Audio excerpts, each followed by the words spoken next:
우리 다 같이 하나님 말씀 보겠습니다. 사도행전 13장 15절부터 17절까지 먼저 말씀을 읽겠습니다. 13장 15절 읽습니다. 율법과 선지자의 글을 읽은 후에 회당장들이 사람을 보내어 물어 이르되 형제들아 만일 백성을 권할 말이 있거든 말하라 하니 바울이 일어나 손짓하며 말하되 이스라엘 사람들과 및 하나님을 경외하는 사람들아 들으라. 이 이스라엘 백성의 하나님이 우리 조상들을 택하시고 애굽 땅에서 나그네 된 그 백성을 높여 큰 권능으로 인도하여 내사. 건너뛰어서 23절을 제가 읽겠습니다. 하나님이 약속하신 대로 이 사람의 후손에서 이스라엘을 위하여 구주를 세우셨으니 곧 예수라. 건너뛰어서 38절부터 41절까지 말씀 읽습니다. 그러므로 형제들아 너희가 알 것은 이 사람을 힘입어 죄사함을 너희에게 전하는 이것이며 또 모세의 율법으로 너희가 의롭다 하심을 얻지 못하던 모든 일에도 이 사람을 힘입어 믿는 자마다 의롭다 하심을 얻는 이것이라.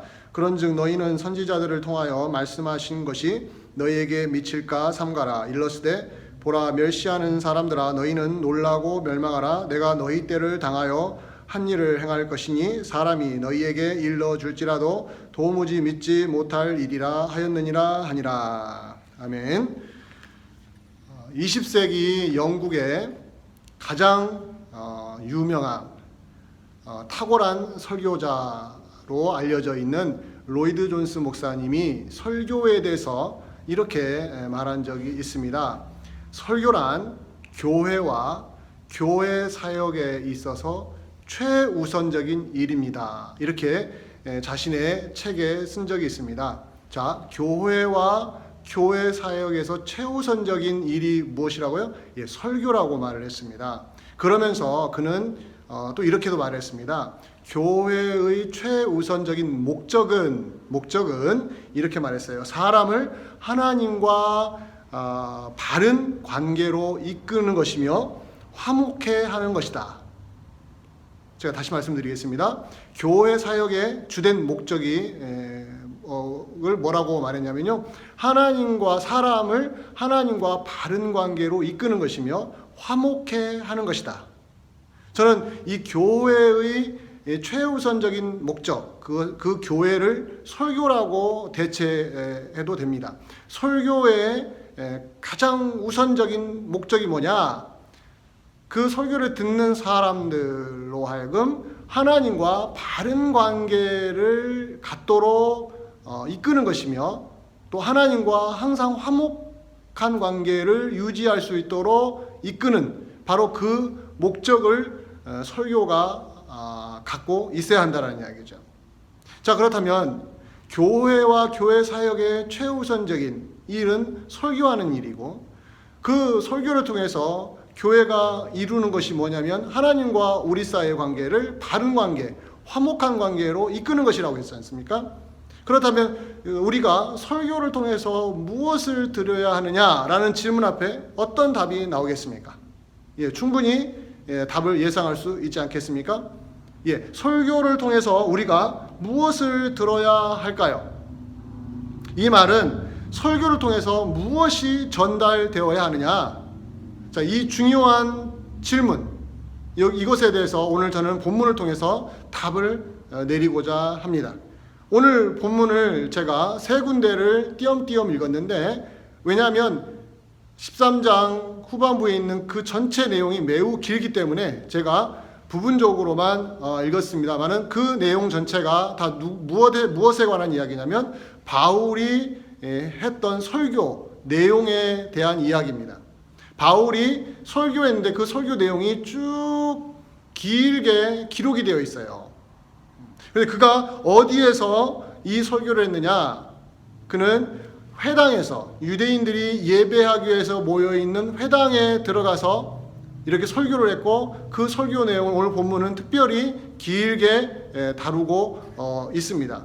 즉 바울이 비시디아 안디옥 그 지역에 가서 유대인 회당에 들어가 말씀을 전할 기회가 생기자 그가 했던 그 설교의 내용을 오늘 사도행전 13장 이 부분에서 전체를 아마 요약해서 실어 놓은 것이죠.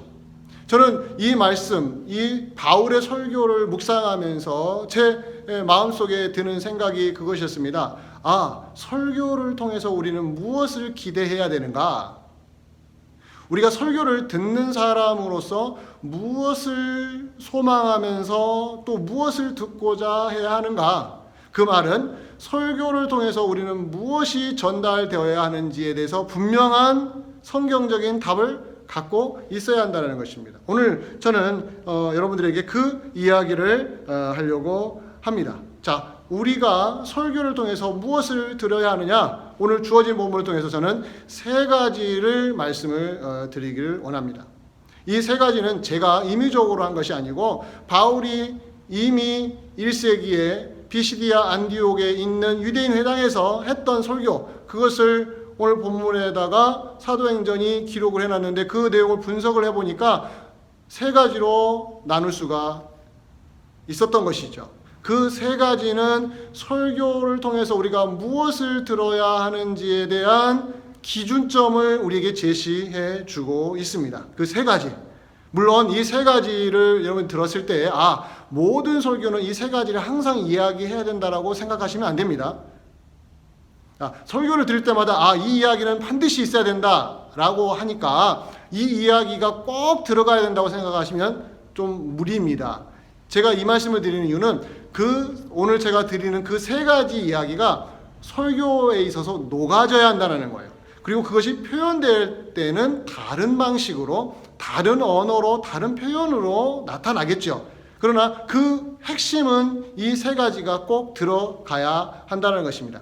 첫 번째, 설교를 통해서 우리가 꼭 들어야 될 메시지가 뭐냐? 첫 번째로는 하나님 이야기입니다. 하나님 이야기. 우리가 설교를 통해서 기대하고 소망하고 바라야 되는 것이 뭐냐? 그것은 하나님 이야기를 듣고자 해야 한다는 거예요. 꼭 명심하십시오. 우리는 설교를 들을 때 마음 자세를 분명히 해야 됩니다. 자, 어떤 마음 자세를 갖고 와야 되죠? 하나님 이야기를 듣고자 오셔야 합니다. 또 하나님의 이야기를 듣기 위해서 설교를 들으셔야 됩니다. 그 말은 설교를 통하여 들려지는 그 핵심에는 누구 이야기가 있어야 한다고요? 하나님의 이야기가 반드시 그 안에 들어가 있어야 한다는 것입니다. 왜 그러냐면 성경 전체가 누구의 이야기로 되어 있느냐가 중요하기 때문에 그래요. 바로 하나님 이야기로 채워져 있습니다. 자, 창세기부터 요한계시록 신구약 66권 전체를 관통하는 핵심 이야기는 하나님의 이야기예요. 하나님이 하나님의 성품을 또 세상과의 관계를 다양한 방식으로 다양한 사람들을 통해서 다양한 시대를 거쳐서 표현을 하신 거예요. 그것을 우리는 창세기부터 요한계시로 읽으면서 이것이 바로 하나님의 이야기구나 라는 것을 매 순간 확인하게 되는 것입니다. 따라서 설교자가 하나님 말씀인 성경을 설교할 때 누구 이야기를 해야 돼요? 하나님 이야기를 할 수밖에 없다는 거예요.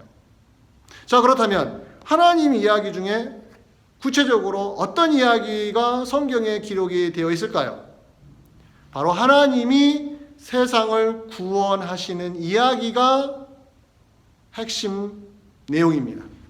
자, 하나님 이야기로 채워져 있는데 그 하나님 이야기 중에 하나님이 세상을 구원하시는 이야기. 바로 그 이야기가 우리가 성경을 읽을 때마다 확인하고 또 확인을 해야 한다는 것이죠. 자, 하나님이 세상을 구원하시는 이야기. 자, 그렇다면 세상을 구원한다고 했을 때 왜 세상이 구원을 받아야 되느냐? 이 질문이 나오지 않습니까? 바로 그것이 창세기 1, 2, 3장만 읽어도 충분히 우리는 알 수가 있습니다. 왜 하나님이 세상을 구원하시는 이야기를 이렇게 길게 66권에 걸쳐서 말씀하셨느냐? 세상이 하나님의 구원을 받아야 되기 때문에 그렇습니다. 왜냐?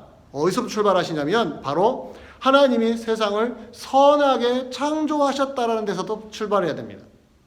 창세기 1장을 딱 펼치시면 하나님이 천지를 창조하시니라고 시작하죠. 1장 1절에. 그리고 하나님이 어떤 식으로 세상을 창조하셨는지를 1장과 2장에 걸쳐서 아주 잘 표현해 주고 있지 않습니까? 그 내용을 가만히 들여다보면 하나님이 세상을 선하게 창조하셨다. 자, 그런데 3장으로 넘어가면은, 창세기 3장으로 넘어가면 또 바로 무슨 이야기가 나옵니까? 죄가 사람 속으로 들어와서 그 세상을 오염시켰다라는 이야기가 나오죠. 이것을 우리는 타락이라고 말합니다.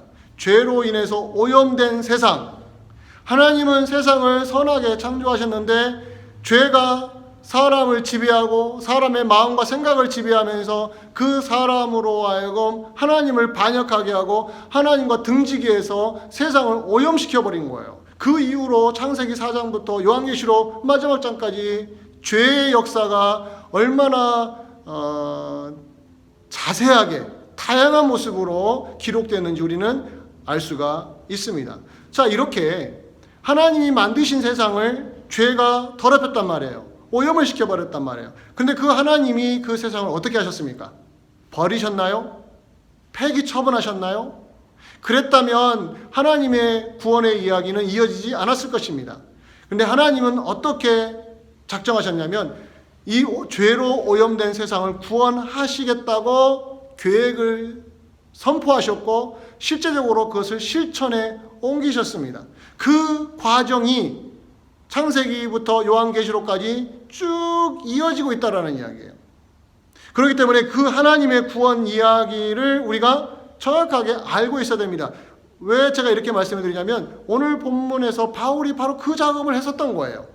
바울이 유대인 회당에 들어가서 사람들에게 하나님의 말씀을 선포하는데 바로 하나님이 구약에서부터 어떻게 세상을 구원하셨는지를 아브라함 이야기로부터 풀어내시고 출애굽 이야기와 광야 이야기 그리고 가나안 땅에 들어가서 가나안을 정복한 이야기 그 가나안 땅이 이스라엘 땅이 되잖아요. 그 안에서 사사들의 이야기와 또 사울왕 다윗왕 이야기로 이어지지 않습니까? 오늘 본문에서 13장 16절부터 시작을 해서 41절까지 그 이야기가 이어지고 있는 거죠. 즉 바울도 자 하나님 이야기를 사람들에게 전파했을 때 어디에 포커스를 맞췄다고요? 하나님이 세상을 어떻게 구원하셨느냐.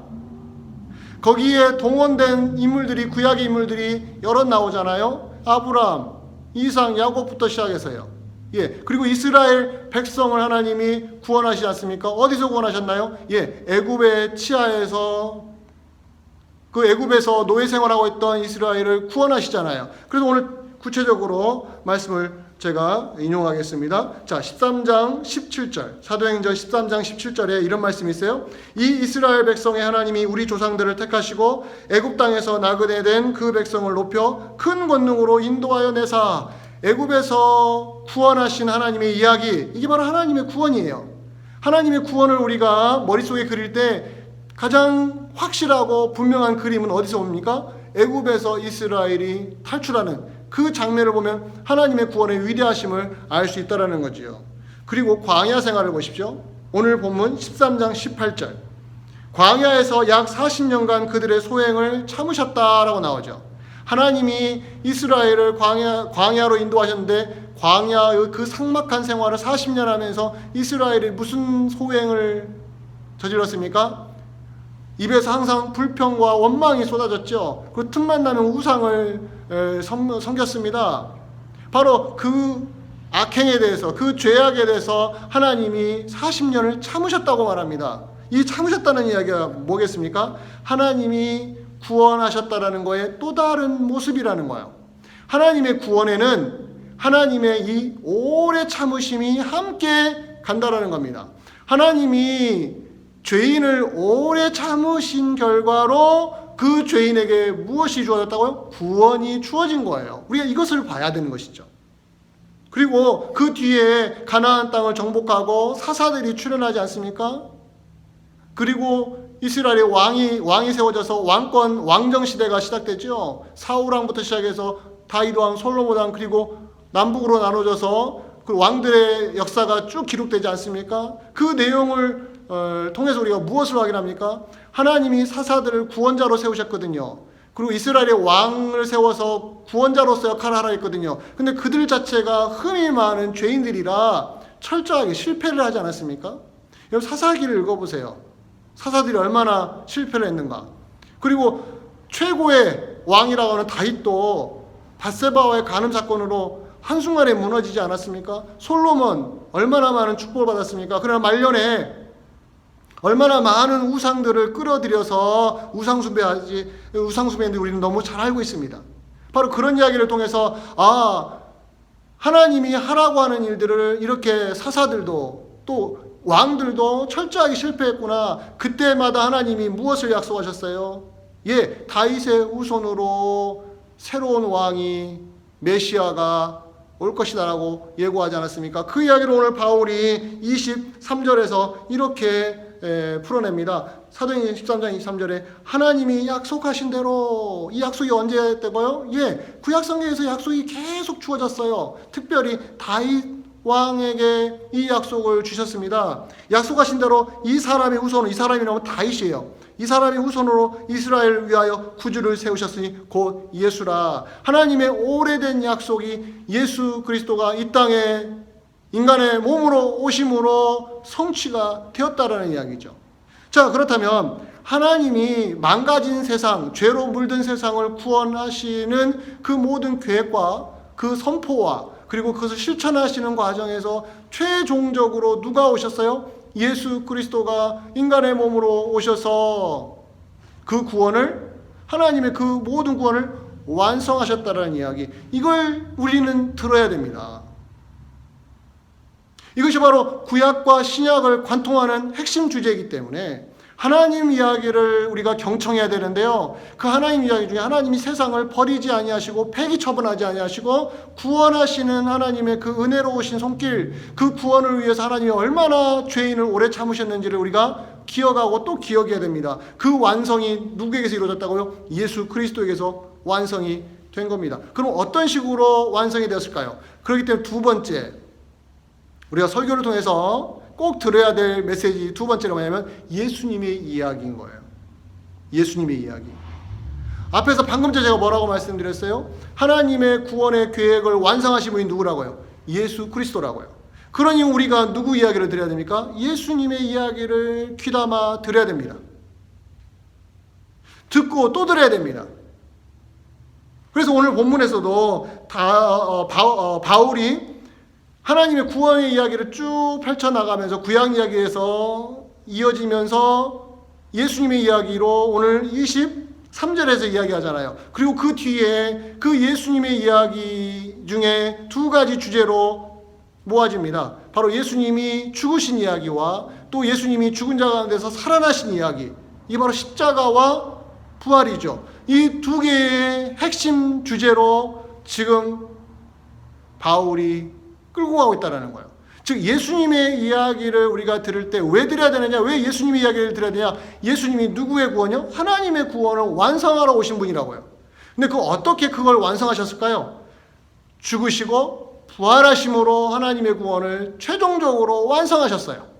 그래서 예수님 이후에 구원자는 따로 없습니다. 예수님이 완전하게 이루셨기 때문에 그 뒤에 누구도 올 필요가 없는 거예요. 무엇으로 하나님의 구원을 이루셨어요? 죽으시고 부활하심으로. 그래서 오늘 여러분 우리가 읽진 않았지만 24절부터 쭉 이어지는 이야기가 예수님이 어떻게 죽으셨는가, 그리고 예수님이 그 죽은 자 가운데서 어떻게 다시 살아나셨는가, 그 이야기를 풀어내고 있단 말이에요. 오늘 설교 시간에 다 읽기는 시간이 부족한 관계로 따로 이 말씀을 읽으시기 바랍니다. 그러나 저는 핵심적인 이야기를 여러분들에게 전하려고 합니다. 자, 하나님이 세상을 얼마나 사랑하셨는지를 누구를 통해 확인할 수 있다고요? 예수 그리스도의 십자가와 죽음을 통해서요. 그래서 요한복음 3장 16절에 이렇게 요한이 기록하지 않았습니까? 너무 유명한 구절이죠. 하나님이 세상을 이처럼 사랑하사 독생자를 주셨으니 이는 그를 믿는 자마다 멸망하지 않고 영생을 얻게 하려 하심이라. 하나님이 세상을 사랑하셨는데 그 사랑하신 증거가 예수 그리스도 독생자라는 거예요. 근데 이것이 왜 예수님의 독생자 보내심이 왜 하나님이 세상을 사랑하신 것이냐면 그 세상이 멸망의 길에 있었는데 영생의 길로 전환점이 누구를 통해서 이루어진다고요? 예수 그리스도를 통해서 이루어진다는 이야기예요. 바로 그 이야기를 예수님을 통하여 우리는 확인하고 또 확인해야 되는 것이죠. 따라서 예수님의 이야기는 세상 구원의 이야기고 세상이 멸망당하지 않고 영생을 얻는 길로 접어든 이야기, 그게 누구를 통해서 이루어진다고요? 예수 그리스도를 통하여. 그래서 예수님을 모르면 거기에는 영생이 없다고 말하는 것입니다. 예수님이 없으면 멸망만 우리를 기다리고 있다라는 성경의 선언이 그래서 놀라운 거예요.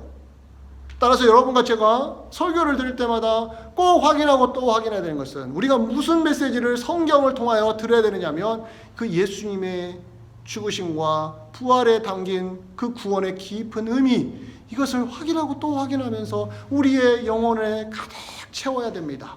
우리의 머릿속에, 우리의 감성에, 우리의 의지에 가득가득 채울수록 우리는 복을 받은 사람이 되는 것이죠.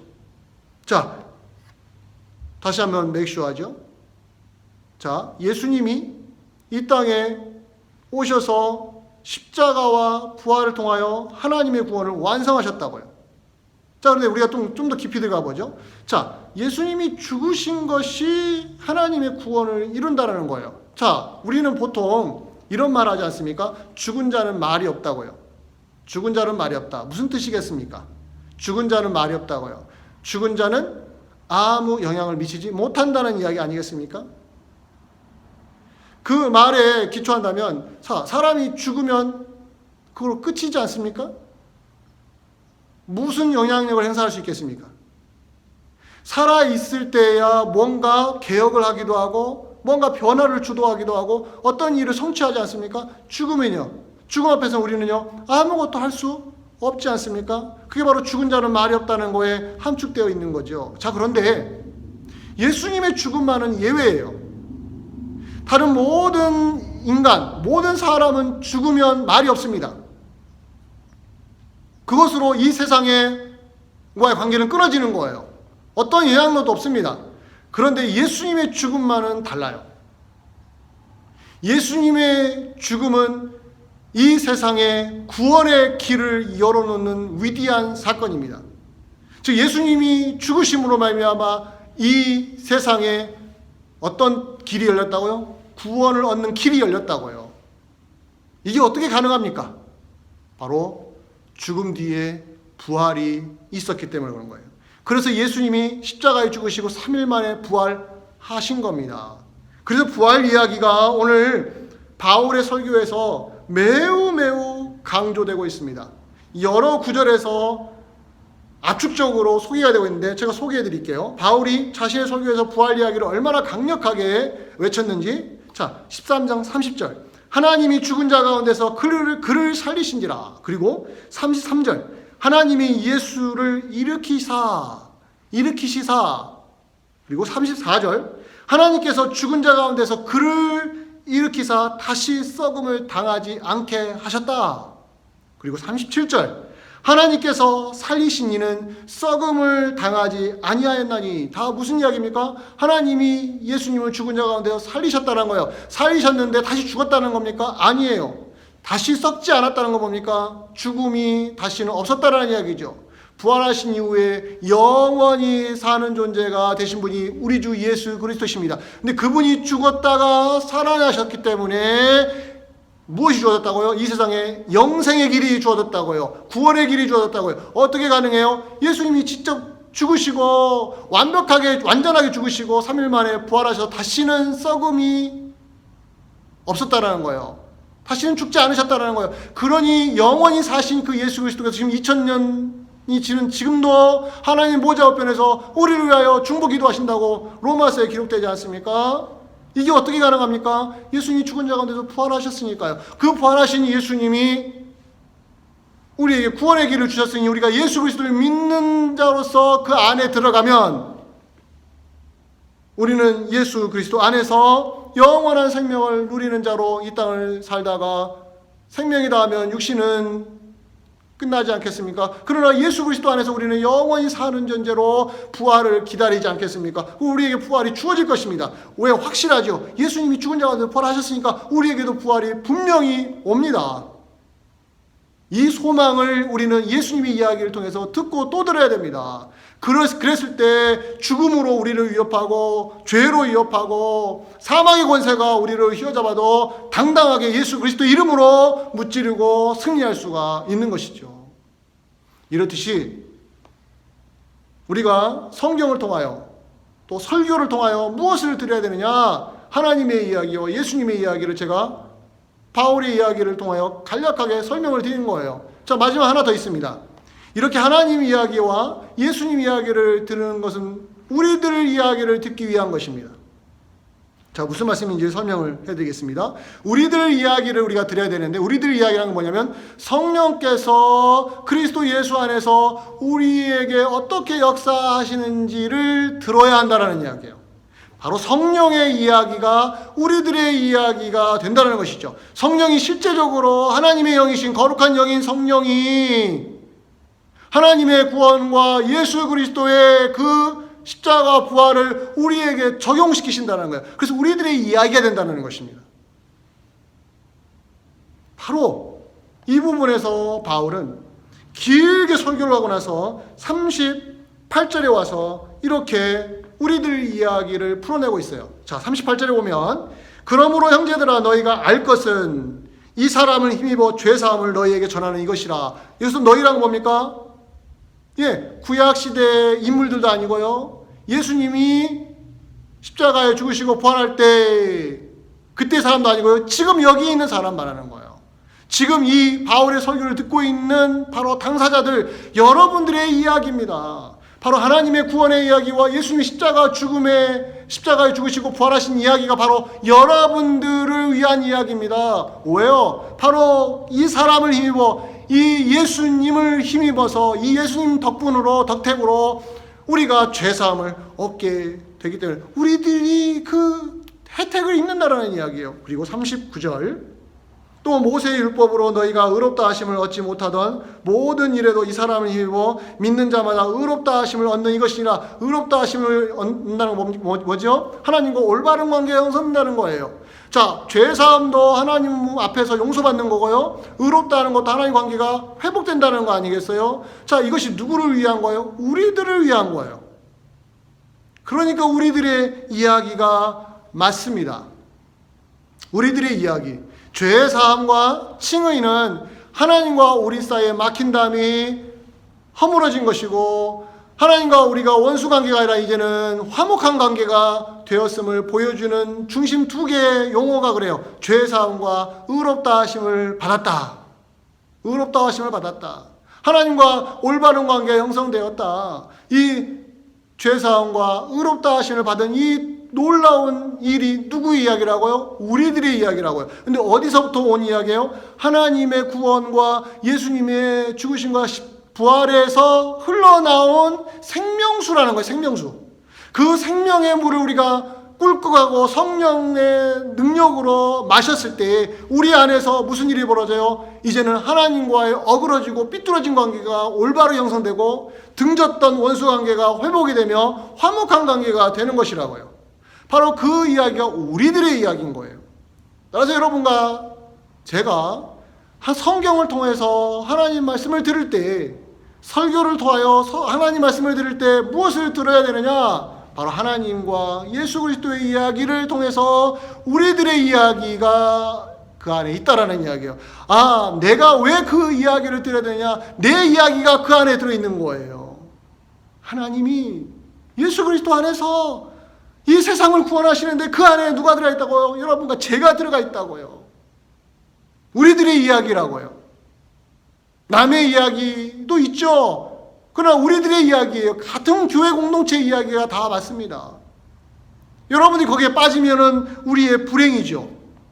그렇기 때문에 오늘 본문에서 마지막에 바울이 경고합니다. 자, 이렇게 하나님의 이야기와 예수님의 이야기가 우리들의 이야기로 놀랍게 변화되는데 그때 우리가 그 하나님의 이야기, 예수님의 이야기를 들을 때 조심할 것이 뭐냐면 불신의 늪에 빠지지 말라고요. 불신앙의 늪에 빠지지 말라고요. 그래서 그래서 오늘 말씀에서 40절과 41절에 불신앙을 조심하라고 경고했던 거예요. 불신앙을 조심하라.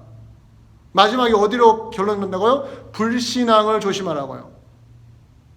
왜요? 그 불신앙에 휩싸이게 되면은 죄사함과 의롭다 하심이라는 이 놀라운 성령의 능력으로 우리에게 주어진 이 생명의 물들이 고갈돼 버립니다. 사라져 버려요. 아무런 영향력 우리에게 주지를 못하게 됩니다. 그러면 우리는 하나님 이야기도 알고 있고 예수님 이야기도 알고 있는데 정작 우리는 불신앙이나 늪에 빠져서 허우적대다가 세월을 허무하게 보내버리는 것이죠. 이러지 말자고요. 그렇기 때문에 우리는 이 하나님의 이야기와 예수님의 이야기가 우리들의 이야기로 바뀌면서 우리에게 죄사함과 의롭다 하심이라는 하나님과의 건강한 관계를 형성케 했던 그 놀라운 일에 있어서 철저하게 불신앙을 몰아내고 주님을 신뢰하고 순종하는 삶으로 살아간다면 이게 바로 우리에게 주어지는 영적인 축복이죠. 그 이야기를 우리는 설교를 통해서 성경 말씀을 통해서 듣고 또 들어야 됩니다. 그리하여 우리의 영혼이 살찌고 풍성해지며 놀라운 성령의 열매들이 우리 삶을 통해서 나타나게 되는 것이죠. 말씀을 정리하기를 원합니다. 교회 사역에서 제일 중요한 게 뭐라고 했습니까? 설교라고 했습니다. 하나님 말씀을 전하는 일이라고 했습니다. 그럼 하나님 말씀을 통해서 우리가 무엇을 들어야 됩니까? 하나님의 이야기와 예수님의 십자가와 부활에 대한 이야기라고 했습니다. 그리고 그것이 우리들이 들어야 될 일이고 우리가 바로 그 자리에 있어야 한다는 이야기예요. 그리고 그 자리에 있는 우리에게 생명의 물이 우리 안으로 들어와서 우리에게 죄사함과 죄용서와 의롭다 하신 하나님과의 올바른 관계의 형성이 되어서 이제부터는 성령의 열매들이 우리 삶 속에 통해서 풍성하게 열리기 시작을 한다는 것이죠. 이 축복을 누리시길 바랍니다. 이 축복이 우리들에게 주어진 하나님의 선물입니다. 이것을 누리시면서 이번 한 주간에도 신앙을 지키시면서 믿음으로 승리하시기를 주의 이름으로 간절히 축원드립니다. 기도하겠습니다. 고마우신 아버지 하나님, 은혜에 감사합니다. 하나님의 이야기와 예수님의 이야기를 귀담아 듣기를 원합니다. 그 속에서 우리에게 주어진 하나님의 죄 용서와 의롭다 하심, 하나님과의 올바른 관계, 건강한 관계 형성되었으면 우리가 깨닫게 하시고 누리게 하여 주옵소서. 불신앙의 늪에 빠지지 않게 하시고 철저하게 믿음으로 순종하는 삶을 살아가도록 역사하여 주시옵소서. 예수 그리스도의 이름으로 기도합나이다. 아멘.